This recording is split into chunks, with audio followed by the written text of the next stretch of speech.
A thing of beauty is joy forever. A thing of beauty is joy forever. তো আমাদের পরীক্ষা এটাকে যদি আসে তাহলে আমাদের কি করতে হবে, আইডেন্টিফাই করতে হবে এটা কি লিটারারি ফিগারগুলোর মধ্যে কোনটার মধ্যে পড়ছে। তো এখানে আমরা দেখতে পাচ্ছি যে এ থিং অফ বিউটি প্রথম সাবজেক্ট হিসেবে আছে এবং এটাকে জয় ফর এভারের সাথে তুলনা করা হচ্ছে যে a thing of beauty is joy for ever. একটা যে কোনো সৌন্দর্যের জিনিস চিরতরে আনন্দ নিয়ে আসে, এরকমই তো বোঝাচ্ছে। তো এখানে আমরা দেখতে পাচ্ছি যে কী করছে, ইনডিরেক্টলিভাবে একটা আনন্দের সাথে কী করছে, বিউটিকে তুলনা করছে, যে কোনো জিনিসের একটি বিউটিকে তুলনা করছে। তাহলে আমরা পরীক্ষা এভাবে লিখতে পারি যে it is an instance of metaphor, অথবা it is an example of metaphor.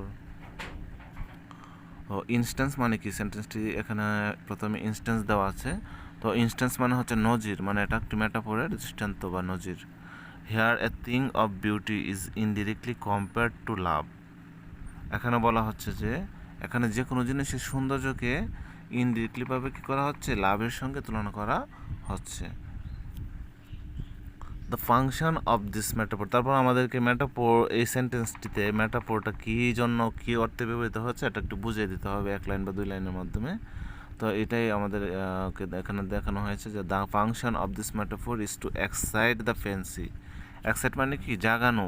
বলতেছে এখানে এই মেটাফোরটির কাজ হচ্ছে কি, ফ্যান্সি জাগানো। ফ্যান্সি জাগানো মানে কি, আমাদের স্থূল কল্পনা জাগানো।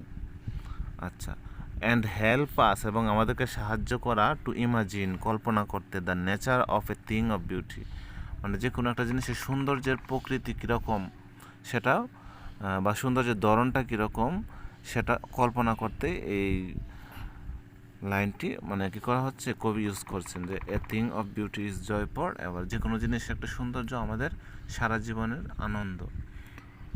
Thank you. এভাবে আমরা বুঝে বুঝে যদি পড়ি তাহলে সহজে আমরা এগুলো মনে রাখতে পারবো, আর না বুঝে শুধু শুধু মুখস্থ করলে কিন্তু চলবে না।